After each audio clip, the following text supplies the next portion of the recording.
카메라 하나 사는 게 이렇게까지 고민될 일인가 싶죠. 3, 4년 전만 해도 고프로 신제품 사면 되는 거였는데 지금 액션캠 검색하면 8K, 120프레임, 방수 몇 미터, 센서 크기, 스펙은 전부 프로급인데 막상 나한테는 필요한 게 뭘까 싶으신 분들 계실 겁니다. 게다가 지금은 액션캠, 짐벌캠, 360도 액션캠 종류도 다양하게 나뉘어지고 있거든요. 저도 처음에 똑같이 겪어봤고 솔직히 말하면 잘못 산 액션캠도 한두 개가 아닙니다. 그래서 오늘 영상은 제일 좋은 액션캠이 뭔데요? 가 아니라 나에게 필요한 액션캠은 뭔가요? 라는 질문에 답변이 되는 영상입니다. 중요한 포인트 하나만 먼저 말씀드릴게요. 액션캠은 성능 순위로 고르는 장비가 아니라 촬영 환경으로 걸러내는 도구입니다. 오늘은 먼저 액션캠 구매 전에 꼭 정리해야 할 기준을 짚고 그 다음에 2026년 기준으로 목적별로 많이 선택되는 액션캠 현실적으로 추천해 드릴게요. 가격은 출시가 기준으로만 말씀드리고 실제 할인가는 시기마다 다르니까 자세한 가격 정보는 설명란이랑 상품 태그에서 확인하시면 됩니다. 자, 스펙표 덜 보고 후회도 덜 하는 액션캠 추천 영상 지금부터 시작해 볼게요. 첫 번째, 어떤 액션캠을 골라야 하는가? 액션캠을 고를 때 가장 먼저 해야 할 건 브랜드 비교가 아닙니다. 카메라 종류를 먼저 고르는 겁니다. 크게 보면 액션캠은 세 가지로 나뉩니다. 일반 액션캠은 여행, 액티비티, 물놀이, 브이로그까지 전반적으로 다 커버하는 올라운더 타입입니다. 방수, 내구성, 전자식 손떨림 보정이 강해서 어디서든 그냥 들고 찍는다는 분들한테 잘 맞습니다. 짐벌캠은 카메라 안에 짐벌이 들어간 타입입니다. 물리적인 손떨림 보정 덕분에 걷거나 말하면서 찍어도 영상이 굉장히 부드럽고 센서도 커서 화질과 색감이 확실히 좋습니다. 대신 물이나 충격에는 조심해야 합니다. 360도 액션캠은 앞뒤 구분 없이 모든 방향을 한 번에 찍는 카메라입니다. 촬영할 때는 신경 쓸 게 거의 없지만 촬영 후에 반드시 후편집이 필요합니다. 찍는 건 편한데 편집은 내가 한다는 분들한테 맞는 타입입니다. 여기서 방향이 정리되면 이미 선택의 절반은 끝났다고 보셔도 됩니다. 두 번째, 사람을 촬영할 것인가 아니면 장면을 찍을 것인가? 두 번째 질문은 아주 단순합니다. 내 영상의 주인공이 사람이냐 풍경이냐? 사람을 촬영한다면 얼굴이 선명하게 나오고 색감이 자연스럽고 흔들림이 거의 없는 게 가장 중요합니다. 특히 말하면서 걷는 브이로그라면 짐벌의 안정감 차이가 확실히 느껴집니다. 반대로 여행 중 이동 장면, 풍경, 액티비티 위주라면 카메라가 튼튼하고 빠르게 꺼내 찍을 수 있고 방수와 내구성이 좋은 쪽이 훨씬 편합니다. 이런 경우에는 일반 액션캠이 만족도가 높습니다. 입문자분들 중에 브이로그도 하고 여행도 다 찍고 싶어요 라고 하시는데 이럴 땐 사람 비중이 높으면 짐벌캠, 장면 비중이 높으면 일반 액션캠으로 가는 게 후회가 적습니다. 세 번째, 움직임이 많은 환경에서 촬영해서 손떨림 보정이 정말 중요한 사람인가? 요즘 액션캠들 솔직히 말하면 그냥 걷는 정도는 대부분 다 잘 잡아줍니다. 문제는 바이크, 달리기, 스포츠, 험한 이동처럼 움직임이 많고 충격이 잦은 환경입니다. 이런 상황에서는 전자식 손떨림 보정 성능뿐 아니라 카메라 자체의 내구성, 방수, 버튼 조작성까지 전부 체감 차이로 이어집니다. 흔들림도 많은데 물도 튀고 떨어질 수도 있다. 이런 환경이라면 짐벌캠보다는 일반 액션캠이 훨씬 마음 편합니다. 반대로 움직임은 많지 않지만 영상이 최대한 부드러워야 하는 환경이라면 짐벌캠 쪽이 만족도가 높습니다. 네 번째, 야간 촬영이 중요하다면 야간 촬영은 광고 문구보다 현실이 더 냉정합니다. 센서 크기가 거의 전부입니다. 센서가 크면 노이즈가 덜하고 색이 덜 깨지고 어두운 환경에서도 디테일이 살아남습니다. 그래서 실내, 밤거리, 카페, 공연 촬영이 잦다면 센서가 큰 짐벌캠이 가장 유리합니다. 일반 액션캠 중에서는 야간 촬영에 특화된 모델들이 있고 AI 저조도 보정이 잘 된 제품일수록 봐줄 만한 영상이 됩니다. 낮에만 찍는다면 큰 차이가 없지만 밤에 찍을 계획이 있다면 이 항목은 꼭 따져보셔야 합니다. 다섯 번째, 어디든 붙여서 촬영이 가능한 소형 액션캠이 필요하다면 마지막은 조금 다른 질문입니다. 손에 들고 찍을 건가, 그냥 붙여둘 건가? 옷에 클립으로 달거나 목걸이처럼 걸거나 손을 전혀 쓰지 않고 촬영해야 하는 상황이라면 초소형 액션캠이 훨씬 편합니다. 이런 카메라는 화질이나 배터리에서 한계는 있지만 꺼내기 귀찮아서 못 찍는 상황을 크게 줄여줍니다. 메인 카메라보다는 기록용, 서브 카메라, POV 용도로 생각하면 만족도가 높은 선택입니다. 구매 가이드 한 줄 정리. 액션캠은 가장 비싼 게 아니라 내가 자주 쓰게 되는 타입이 정답입니다. 종류, 촬영 대상, 촬영 환경, 이 순서만 정리해도 실패 확률은 확 줄어듭니다. 이제 이 기준으로 제품 하나씩 바로 들어가 보겠습니다.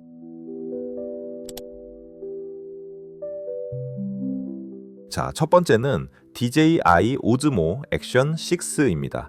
이건요, 한마디로 말하면 물, 충격, 움직임, 많은 사람들한테 그냥 막 써도 되는 올라운더예요. 이 카메라는 어디를 찍느냐보다 어떤 장면을 놓치지 않느냐에 초점이 맞춰져 있어요. 일단 센서부터 보면 1.1분의 1인치고 정사각형 스퀘어 센서입니다. 이게 뭐가 좋냐면 가로로 막 찍어놔도 나중에 세로로 잘라 쓰기가 정말 편해요.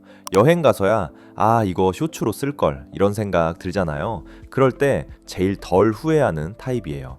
그리고 액션캠 치고는 좀 특이한데 가변 조리개가 들어가 있어요. f2.0부터 4.0까지요. 밝은 낮, 물가에서는 조리개를 조여서 노출 잡기 좋고 해질 무렵이나 실내에서는 조리개값 2.0으로 좀 더 여유가 생깁니다.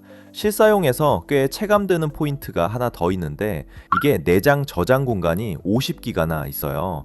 SD카드 깜빡했다고 오늘 촬영 다 날렸다 이 상황이 잘 안 옵니다. 그리고 방수, 이건 진짜 편해요. 기본이 20m 방수고 케이스 쓰면 60m까지 갑니다. 스노클링, 계곡, 워터파크 이런 데서 괜히 장비 걱정 안 해도 돼요.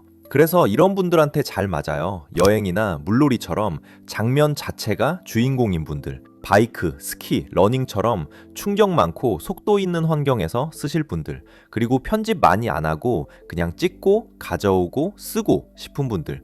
마지막으로 하나만 팁 드리면 수중 촬영 자주 하신다? 케이스는 진짜 보험입니다. 방수된다며 이 말 파도는 안 듣거든요.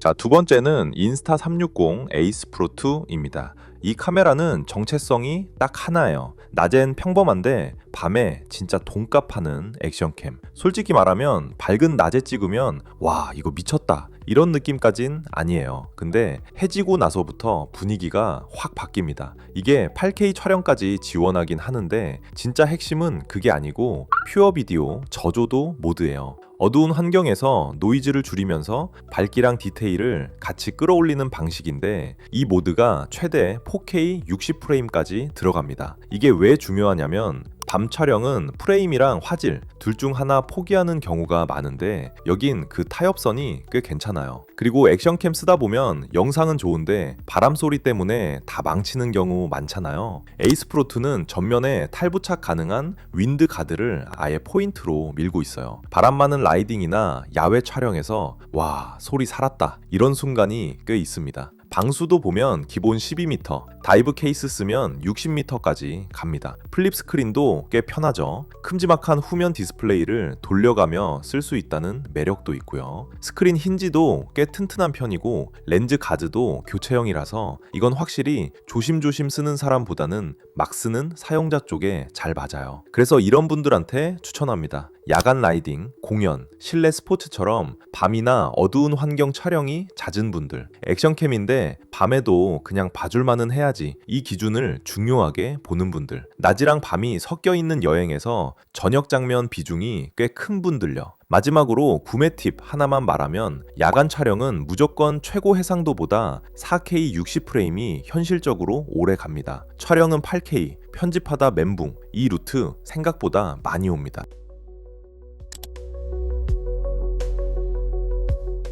자, 세 번째는 오즈모 포켓 3입니다. 이건요, 액션캠이라기보다는 사람 찍는 카메라에 훨씬 가까워요. 사람 중심 브이로그라면 솔직히 말해서 이건 그냥 정답에 가깝습니다. 이유는 딱 두 개예요. 1인치 센서 그리고 3축 기계식 짐벌. 이 조합에서 이미 캐릭터가 결정납니다. 사람 얼굴, 피부톤, 실내 조명 같은 데서 차이가 나고요. 걷거나 말하면서 찍어도 영상이 흔들린다기보다는 카메라가 같이 걸어주는 느낌이 나요. 액션캠처럼 화면이 튀고 정신없는 게 아니라 보는 사람이 편합니다. 그리고 실사용에서 정말 잘 만들었다 싶은 게 2인치 회전식 터치 스크린이에요. 화면 돌리면 가로, 세로 전환이 바로 되고 브이로그 찍다가 쇼츠로 방향 바꾸는 것도 생각보다 안 귀찮아요. 촬영 성능도 충분합니다. 4K 60프레임이 기본이고 슬로우는 4K 120프레임까지 돼요. 다만 이건 꼭 짚고 가야 합니다. 포켓3는 물에 던지고 쓰는 카메라는 아니에요. 바다, 계곡, 워터파크가 목적이라면 이건 솔직히 일반 액션캠이 훨씬 마음 편합니다. 그래서 이런 분들한테 추천해요. 내 영상의 주인공이 풍경이 아니라 사람인 분들, 말하면서 걷는 브이로그, 혼잣말 컨텐츠 많이 찍는 분들요. 실내 촬영이 많고 색감이랑 디테일이 중요하신 분들, 액션보다 대사, 표정, 분위기 같은 컨텐츠 자체가 중요한 분들입니다. 구매 팁 하나만 말하면 브이로그는요, 영상도 영상인데 사실 오디오가 반입니다. 마이크 한 번 제대로 쓰면 카메라 바꾼 느낌 진짜로 나요. 그리고 이걸로 마무리할게요. 카메라는 비싼 게 정답이 아니라 내가 뭘 찍느냐에 맞는 게 정답입니다. 사람 중심의 촬영이 많다면 포켓3가 많이 추천받는 이유는 다 있습니다. 진짜 만족감이 높거든요. 네 번째, 인스타 360 X5입니다. 이건요, 360도 카메라라서 발상 자체가 완전히 달라요. 이건 구도를 잡고 찍는 카메라가 아니라 일단 다 찍고 나중에 구도를 고르는 카메라입니다. 현장에서는 솔직히 별로 할 게 없어요. 켜고 들고 지나가면 끝이에요. X5는 8K 30프레임 360 촬영을 지원하고요. 저조도에서도 쓸 수 있게 AI 퓨어 비디오를 전면에 내세웁니다. 그리고 실사용에서 꽤 중요한 포인트가 몇 개 있어요. 기본 방수가 15m까지 들어가고 렌즈가 교체형입니다. 이게 왜 좋냐면 액티비티 중에 렌즈 한 번 긁히면 보통은 수리 맡기고 끝이잖아요. 근데 이건 렌즈만 교체해서 바로 다시 쓸 수 있어요. 시간도 아끼고 멘탈도 덜 깨집니다. 그리고 360도 액션캠의 시그니처죠. 인비저블 셀피 스틱 효과. 셀카봉이 화면에서 싹 사라지니까 드론으로 찍은 것 같은 3인칭 앵글이 나옵니다. 바이크, 스키, 여행에서 이거 한번 쓰면 꼭 이런 말 나와요. 이거 어떻게 찍은 거야? 그래서 이런 분들한테 잘 맞아요. 촬영할 때는 신경 최대한 덜 쓰고 나중에 편집으로 뽑는 걸 좋아하는 분들, 바이크나 스키, 여행에서 3인칭 시점이 꼭 필요했던 분들, 한 대로 일단 안 놓치고 다 담고 싶다, 이 안정감을 원하는 분들요. 구매 팁 하나만 말하면 360도 카메라는 편집이 무조건 따라옵니다. 대신 현장에서는 대충 찍어도 결과가 나와요. 그게 이 카메라의 가장 큰 매력이에요. 그리고 진짜 마지막으로 하나 더, 렌즈는 보호필름이든 가드든 꼭 챙기세요. 360 카메라는 렌즈가 곧 카메라입니다. 이걸로 마무리할게요. X5는 촬영을 쉽게 해주는 대신 추가 편집 과정이 있다는 불편함은 있습니다. 대신 한 번에 찍을 때 모든 장면을 찍을 수 있으니까요. 다양한 장면을 한 번에 촬영하고 싶은 분, 여행 풍경을 모두 담고 싶은 분들은 이거 추천드릴게요.